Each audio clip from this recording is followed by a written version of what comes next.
Friends എണീറ്റ വശം വേഗം ഞാൻ കുടിക്കാനുള്ള വെള്ളം വെച്ചു. എന്താണെന്ന് വെച്ചാൽ എനിക്ക് രണ്ടാമതും കഫക്കെട്ട് വന്ന് ഭയങ്കര തൊണ്ടവേദന. അപ്പോൾ ഞാൻ കുറച്ച് ഉപ്പ് വെള്ളം പിടിക്കാമല്ലോ എന്ന് വിചാരിച്ചിട്ടേ. അപ്പോൾ പിന്നെ കുടിക്കാനുള്ള വെള്ളം വെച്ച് കഴിഞ്ഞാൽ ഇന്ന് കുറച്ച് എടുക്കാമല്ലോ എന്ന് വിചാരിച്ചു. പിന്നെ ഇന്ന് കാവത്ത് പുഴുക്ക് ഉണ്ടാക്കാമെന്നാണ് വിചാരിച്ചത്. പിന്നെ ഞാൻ ചായക്കുള്ള പാലും അടുപ്പത്ത് വെച്ചു. അപ്പോൾ പാലൊക്കെ തിളച്ച് വന്ന് വേഗം പഞ്ചസാരയും ചായയിലൊക്കെ ഇട്ട് കൊടുത്ത് അത് അരിച്ച് അവിടെ മാറ്റി വെച്ചു. എന്നിട്ട് ഞാൻ വേഗം കാവത്തൊക്കെ നുറുക്കിയെടുത്തതിന് ശേഷം ഞാൻ വേഗം പോയി കുളിച്ചു.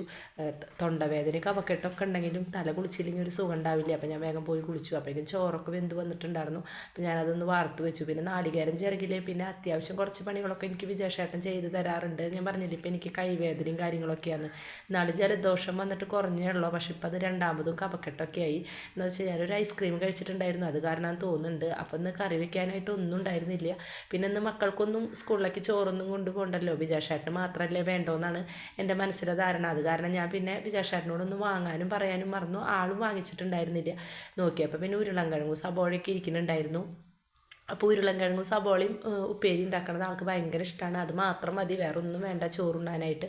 അപ്പോൾ ഞാൻ നോക്കിയപ്പോഴേ 2 ഉരുളൻകിഴങ്ങും സബോള ഇത്തിരി അധികം ഇരിക്കുന്നുണ്ടായിരുന്നു. അപ്പോൾ ഞാൻ വേഗം 2 സബോളയും 2 ഉരുളൻകിഴങ്ങും കൊടുത്തിട്ട് വേഗം അതൊക്കെ തൊലിയൊക്കെ കളഞ്ഞിട്ട് കുനുകുനും തന്നെ അരിഞ്ഞെടുത്തു. അപ്പോൾ നിങ്ങൾ എൻ്റെ ആദ്യത്തെ ഒരു വീഡിയോയിൽ കണ്ടിട്ടുണ്ടാവും ഉരുളൻകിഴങ്ങും സബോളയും ഉപ്പേരി വെക്കുന്നത്. അപ്പം അങ്ങനെ വെക്കണതാണ് ആൾക്ക് ഇഷ്ടം. അതുണ്ടെങ്കിൽ വേറെ ഒന്നും വേണ്ട. എന്താണെന്ന് വെച്ചാൽ വൈകുന്നേരം ആ കറി ബാക്കിയുണ്ടെങ്കിൽ ആൾ അത് കഴിച്ചോളും. അത് കാരണം പ്രത്യേകിച്ച് കറിയൊന്നും വേണ്ട. അപ്പോൾ ഞാൻ വേഗം ഉരുളൻകിഴങ്ങും സബോളയൊക്കെ വേഗം അരിഞ്ഞെടുക്കുകയാണ്. പിന്നെ ഞാൻ ചമ്മന്തി ഉണ്ടാക്കിയിട്ടുണ്ടായിരുന്നു. തലേ ദിവസം മൂപ്പിച്ച ചമ്മന്തി എടുത്തിട്ടുണ്ടായിരുന്നു, അത് ഇരിക്കുന്നുണ്ട്. അപ്പോൾ അതും പിന്നെ കൊണ്ടാട്ട മുളകൊക്കെ ഉണ്ട്. അപ്പോൾ അതൊക്കെ കൂടി ആൾ ചോറ് കൊണ്ടുപോകാമെന്ന് പറഞ്ഞു. അപ്പോൾ ഞാൻ വെളിച്ചെണ്ണ ഒഴിച്ചിട്ട് ഇതുപോലെ മുളകും പൊടി തന്നെ ഇട്ടിട്ട് മൂപ്പിക്കും. അത് ഒരുവിധം മൂത്ത് വരുമ്പോൾ ഞാൻ അതിൽ സബോളയും ഉരുളൻകിഴങ്ങൊക്കെ ഇട്ട് കൊടുക്കും. എന്നിട്ട് കുറച്ച് വെള്ളം ഒന്ന് തെളിച്ച് കൊടുക്കും. എന്നിട്ട് അങ്ങനെ അടച്ച് വെച്ച് വേവിക്കുകയാണ് ചെയ്യുക.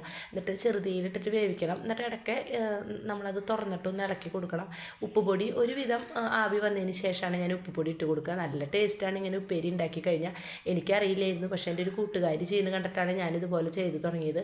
അല്ലെങ്കിൽ പിന്നെയും നമ്മൾ സബോളയും വെളുത്തുള്ളിയൊക്കെ ചതയ്ക്കാനായിട്ട് നിൽക്കണ്ടേ. അപ്പോൾ എനിക്ക് ബിജാഷേട്ടൻ നാളികേരമൊക്കെ ചിരകി തന്നു. അപ്പോൾ കാവത്ത് എനിക്ക് അംഗൻവാടിയുടെ അവിടെ ഒരു ചേച്ചി തന്നതാണ്. അപ്പോൾ ആ ചേച്ചി എന്നോട് പറഞ്ഞു ഏകാദശിയൊക്കെ അല്ലേ, കൊണ്ടുപോയിട്ട് പുഴുക്കുണ്ടാക്കിക്കോളാൻ പറഞ്ഞിട്ട് തന്നതാണ്. അപ്പോൾ ബിജാഷേട്ടന് നല്ല ഇഷ്ടമാണ്.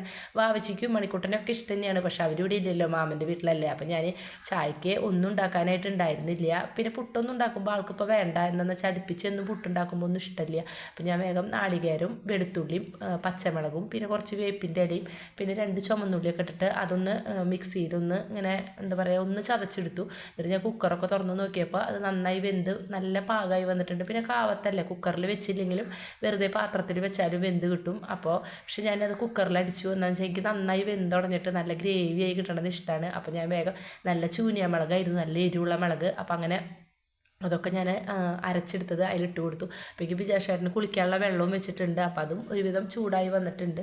ഇതുപോലെ ഇത്രയും തിക്കായിട്ടാണ് ഞാൻ ഉണ്ടാക്കുക. പിന്നെ അത് ചൂടാറി കഴിഞ്ഞാൽ ഒന്നും കൂടി തിക്കാവും. എന്നിട്ട് ഞാൻ അതിൽ നല്ല മണമുള്ള നല്ല വേപ്പിലിട്ട് കൊടുത്തിട്ട് വെറുതെ പച്ച വെളിച്ചെണ്ണ ഒഴിച്ച് കൊടുക്കും. അപ്പോൾ അങ്ങനെ ഇതുപോലെ ഉച്ചതിരിഞ്ഞ് ചായക്കൊക്കെ ഉണ്ടാക്കിയ നല്ല ടേസ്റ്റാണ്. കാലത്ത് അങ്ങനെ കഴിക്കാറില്ല. അപ്പോൾ ഞാൻ ബിജാഷേട്ടനോട് ചോദിക്കുകയായിരുന്നു ഗ്യാസ് കയറുമോ എന്നൊക്കെ ചോദിച്ചിട്ടാണ് ഞാനത് ഉണ്ടാക്കിയത്. അപ്പോൾ കുഴപ്പമില്ല, എപ്പോഴും ഇല്ലല്ലോ വല്ലപ്പോഴല്ലേ എന്ന് പറഞ്ഞിട്ട് അങ്ങനെ ബിജാഷേട്ടൻ്റെ ആ ചോറും കൊണ്ടാട്ടമുളകും ചമ്മന്തി ഞാൻ ഇട്ട് കൊടുത്തു. പിന്നെ ഞാൻ അതിൻ്റെ മുകളിൽ തന്നെ ഞാൻ ഉരുളൻകിഴങ്ങും സബോള ഇത്രയും കറിയുള്ളൂ, പക്ഷെ അത് മതി ആൾക്ക്. ഞാൻ കറി നന്നായിട്ട് ഇട്ട് കൊടുത്തതെന്ന് വെച്ചാൽ വേറെ ആരെങ്കിലും ഉണ്ടെങ്കിൽ ഷെയർ ചെയ്തോട്ടെ എന്ന് വിചാരിച്ചിട്ട്. അപ്പം അങ്ങനെ അത് പാത്രത്തിൽ കൂടുതൽ ഉപ്പേരിട്ട് കൊടുത്തു. അപ്പം അങ്ങനെ പാത്രം കാണുമ്പോൾ എല്ലാവരും വിചാരിക്കും കുറേ ചോറിടുന്നു, പക്ഷെ ഞാനതിൽ വല്ലാണ്ട് നിറയ്ക്കൊന്നുമില്ല, വെറുതെ ഇട്ട് കൊടുക്കുകയാണ് ചെയ്യുന്നത്.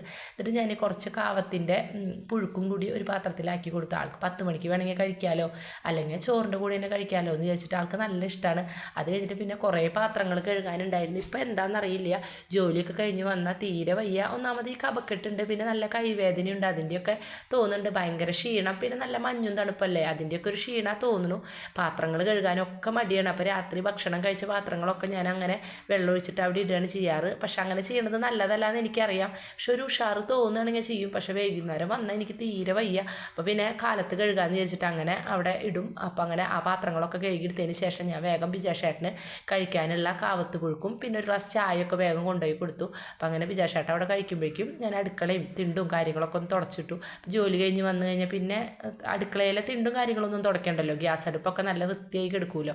അപ്പോൾ അത് കാണുമ്പോൾ തന്നെ നമുക്ക് പിന്നെ ഒരു ഉഷാറാണ് ബാക്കിയുള്ള പണികൾ ചെയ്യാനായിട്ട്.